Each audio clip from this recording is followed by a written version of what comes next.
In today's Money Watch, we've got some timely advice on taxes if you're filing at the last minute. And if you're listening to me now and you haven't filed, you are.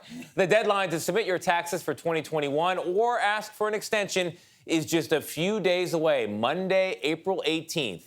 As of April 1st, more than 63 million of your fellow Americans have got refunds from the IRS, and the average refund, get this, more than $3,200.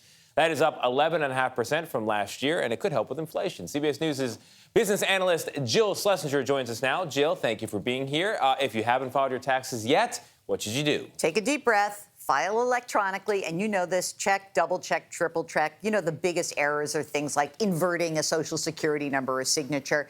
If you are clinging to your paper returns, it's going to take longer, so please try to do electronic. But if you are doing paper, check the mailing address. The IRS says people send their returns to the wrong places. If people have plans this weekend other than collating receipts and filing taxes, what should they do about an extension? So you file for an extension right on the IRS website, irs.gov. It's a great website. And the form that you are looking for, and it'll be right there, is 4868. That is giving you 6 months extra to file your taxes. But here's the little caveat. Forget about this part, yes. Okay? You have to pay if you think you owe taxes, even if you're on extension.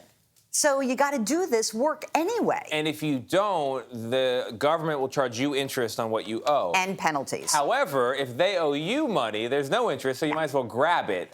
Tell me about that. People are getting a lot of money this year. Yeah, I mean, so you have $3,200 that's coming in on average. And people keep saying to me, what do I do with this money? So number one, you may want to keep it on hand. We have 4-decade highs in inflation. And according to government data, this is costing the average American an extra $350 or $400 a month. Or about $3,200 a year. Exactly. Yeah. So you may need that. But let's say you've got enough money. You know my big three. I say this all the time. Please have an emergency reserve fund. You know, things are going to continue to be expensive. 2, pay down debt. Get ready to pay down those student loans. That's going to happen at some point.